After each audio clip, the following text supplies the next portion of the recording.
Hey guys, CVH here for BetweenTheLanes.net with another deck tech. Today we're going to be going over the Spellsword token deck, which is a very popular deck on the ladder that I'm just now getting around to experimenting with on stream, and this is my version that I've changed a few cards over time in. I feel pretty comfortable with it, and it got me to a very good win rate when I did test it on stream, finishing the stream with an 8-0, I think, from Legend number 17 to Legend 7. Definitely can perform in high ranks and get you to Legend as well. If you're on BetweenTheLanes.net, feel free to check out other videos on the YouTube channel. If you're on the YouTube channel, feel free to check out other articles on BetweenTheLanes.net. And with that being said, let's just get right into the curve. As I mentioned, this is a very popular deck on ladder. What it wants to be doing is going wide on the board, which, if you're hearing that expression, it basically means just playing a lot of, not necessarily large threats, but a lot of things your opponent has to deal with in both lanes. Give them too much to handle unless they're running an area of effect card like, say, Dawn's Wrath or Ice Storm to deal with your board effectively. It's going to be very hard for a deck like, say, the Archer midrange to actually get a foothold on the board. They're just playing one thing per turn, and your threats are smaller, but they're so spread out on the board, and they don't really have a way to deal with everything, that you can just race them a lot of the time and pick your trades accordingly. So this deck is very good against that kind of thing. Kind of bad against a dedicated control deck with Ice Storms and Dawn's Wrath, like the Mage control. Maybe the Scout ramp is also a pretty big problem for this deck, but it's good against aggro decks, good against mid-range decks, and it can get a really insane start and beat the control decks as well. I'm not saying it's definitely a loss or anything, but it does. Those decks do have more cards that can deal with our game plan. This deck is very powerful against decks that just have no way to deal with multiple creatures at the same time. Let's just go through the curve and see what's up with the card choices. For 1-drops, many people are running the Deathless Drugger in this build. I personally found it underwhelming, and we want more yellow cards basically for the Resolute allies, so Scouting Patrol. Fantastic action, shouldn't really need to explain why you want this in this deck. Broom of Profiteer and the 5th Legion Trainer are the two main 2-drops that can interact with the fact that we can play multiple creatures per turn. 5th Legion Trainer is a card that's not totally easily dealt with by just one card, except for like a Crushing Blow, which is a little inefficient, but often what your opponent has to do. Firebolt, for example, just doesn't one-shot this card. That being said, it's pretty easy to be traded into if they have a 3-2 on the board, so you kind of have to play this in a lane where there's not much development, or you can protect it with a guard. This card can easily get out of control. Profiteer hits for slightly more damage early game, and late in the game it has a lot of value against an aggressive deck you're trying to stabilize against, since you can easily play more than one thing per turn. And obviously, if you have multiples of either of these on the board, the effect stack can just get kind of crazy. 3 Fat Shoulders, another way to hedge against the aggressive decks, especially because we're only going with 3 1-drops, so we kind of need to expand on our 2-drops slightly. But I've liked Fetch a lot to fight for the board early. Same with Windkeep Spellsword. A lot of people are actually playing the Siege Catapult, which I will show now. I'm not playing this card because I feel like it's pretty inconsistent. I've played against it a lot on the ladder. It hasn't really impressed me at all, and the reason I'm playing a 2-drop on turn 2 is usually to be trading on turn 3 with this deck. A lot of people play it as more of an aggro deck. I play it more of like a mid-range deck where I do want to take control of the board, even though we go late in the game. We want resilient threats in the late game as well. Sometimes this can just survive for one extra turn, when something else like this would get traded into by like a 6-6 or something. Speaking of going late, the East March Crusader, since we are sort of going with the mid-range strategy, everything in this deck, as you can see, is pretty low curve as far as the magic it costs, so we do run out of cards pretty quickly. On the downside to this card, it's very fragile, not necessarily a good 3-drop on curve, but on the plus side, if you draw it on like turn 6 or 7, you can go Crusader into like something you draw, a Pit Lion or a Mammoth per se. Of course, you know, the Pit Lion has more stats, but the fact that you're getting 1 card deeper with the Crusader can like allow you to play 2 cards per turn and get back in the game where you'd otherwise be running out of cards. Pit Lion, probably the thing that packs the most punch of this deck.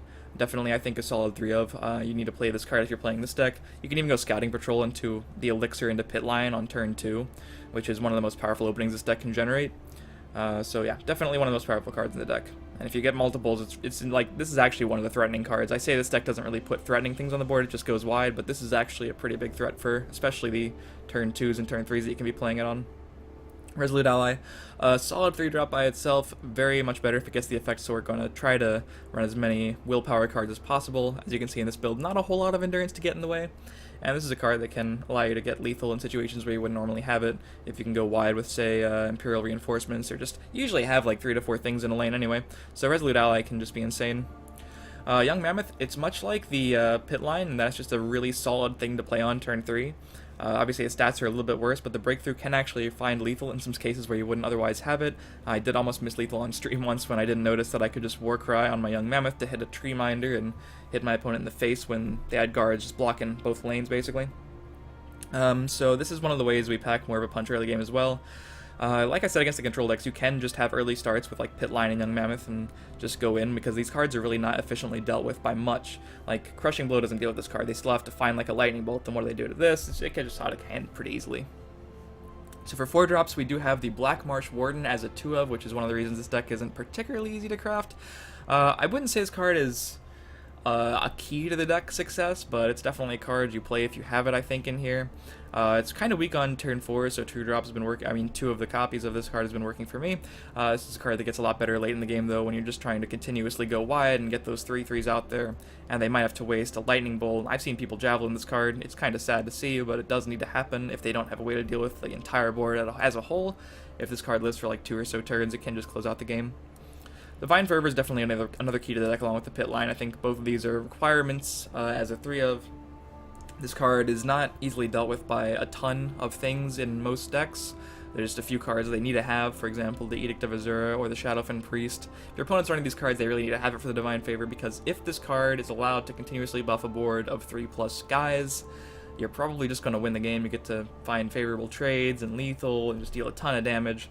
If this stacks, it's great. The only problem with this card is that sometimes it's a dead draw, but it's very rarely bad. If you're top decking and have no board later in the game, you've probably already lost, so while you would like to not draw Divine Fervor, the fact that it's so good in other situations makes it a 3-of in this deck. And I apologize if I said Divine Favor instead of Divine Fervor. The card names are very similar. So Edict of Azura, I want to talk about the Azura and the Piercing Javelins in this deck, because many people run Imprison, which I will also show. This is mostly for the more aggressive versions I found. They just don't want to spend multiple Magicka, basically, to destroy something, and worst case, it's a Shackle card. Fine for an aggro deck, but since I'm going the more mid-range approach, I wanted more guaranteed removal. The Azura is also very standout in the mirror match. If they play Divine Fervor, you have the opportunity to either destroy maybe a Pit Line that's in your way, or get rid of their Fervor if they're buffing the entire board with it. Imperial Reinforcements, one of the key cards of this deck. Many people only run 2, but I'm going for more than, control the board in the mid-game, so Imperial Reinforcements fine 3-of. Definitely, obvious synergies here with things like Warcry, Resolute Ally. Midnight Sweep, basically the same thing, except it's slightly more defensive. I do also see people running, can't remember the name of the card to save my life right here. The North Point Captain, that's it, with the 0/4 guard. I've also found this card to be pretty mediocre. It's great if you can buff the guard, but if you're just playing it by itself, it can stall for a little bit of time, but this card is very easily traded into. It doesn't represent enough damage for me, so I took it out. Basically, we're going with more 5-drops. But Midnight Sweep, pretty self-explanatory. Great card, great Prophecy, really good against aggro decks. And honestly, playing it on turn 4 on curve, not the worst thing against any deck. Just, 4/4 value, split up into 2 guys, which is preferable for this deck. And they both have guard. So, Warcry, this is basically one of the ways we can end the game with this deck. I haven't found that 2 would be necessary. I do think it's kind of clunky sometimes, but it does represent a way to actually close out the game against the decks that will eventually just overpower you in the late game, like Ramp and Control. You can sort of develop in one lane and just say, alright, well, I'm going to put lethal on the board. If it all sticks, I can Warcry and kill my opponent from a life total they might not be expecting to die at. So that's one of the ways you can just get under your opponents and surprise them with lethal. Disciple, this is along with the Eastmarch Crusader, is another way to find some draw power in a class that doesn't really have too much draw power. It synergizes with the deck pretty well. It's really weak on curve though, so I'm only running a 1-of at the moment. But if this deck goes late, it wants to occasionally trade into like a guard that's in the way, then you might as well get some value while doing that. Hopping on Marauder is a suggestion basically I took over the second Disciple of Namira.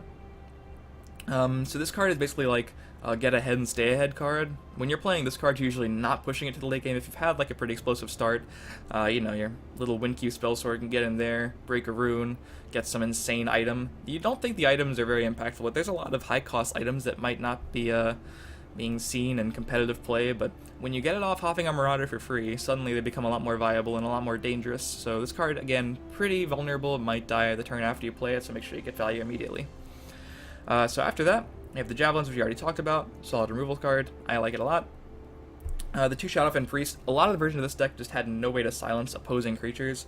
I felt like that was a problem. I was running into some situations where I wanted to lethal my opponent, guards were in the way, don't necessarily have a Javelin, so we have value there. We can also dictate the trades a little bit more, because obviously you can shadow a creature that's in the shadow lane, and it will lose the cover that it got from being in the shadow lane, and you can trade into it that turn if you have something also in that lane. And of course, in the mirror, it's stand out to get rid of enemy Divine Fervors. Hands control if they have like a gold brand or something. The card is just good, and since we're going more 5-drops instead of the 4s, I think this card just has a much higher utility than the North Point Captain for us. So the other legendary in the deck, General Tullius. Shouldn't have to say much about this card. Excuse me, gotta take a sip. For a deck that wants to go wide, this card does it with the best of them, and it can actually get out of hand pretty frequently, because they're going to use a lot of their removal on your Pit Lions, your Young Mammoths, occasionally your Black Marsh Wardens, and if General Tullius sticks, you can easily even trade in with things the turn you play Tullius to make it like a 5/5 so it gets out of range of a Lightning Bolt per se. And then if they Ice Storm the rest of the board, this card is just going to be huge, and they're going to be hit with it, and they're probably going to die. And Golden Saint, another card that goes wide. You're probably, as much as we're not trying to end the game super quick, even though it does happen sometimes, we are going to be ahead on life more often than not, so Golden Saint goes off more often than not, and when it goes off, it's pretty insane.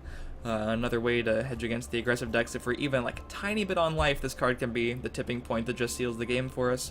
It's worth noting that the things Tullius summons are basically what Midnight Sweep summons, so we do actually have a lot of guard in this deck, especially because we're playing like Vast Shoulders, so that makes it even better against the mirror, against other aggressive decks. So I've really liked how this has performed, hopefully you do as well. A lot of people have posted their builds on this deck because, like I said, it's been very popular. This is just the first time I've been getting around to showing my build off stream. Hopefully you give it a shot. I think it's very powerful, and as always, be sure to check out the other things on betweenthelelanes.net and the YouTube channel. I'll see you next time, guys.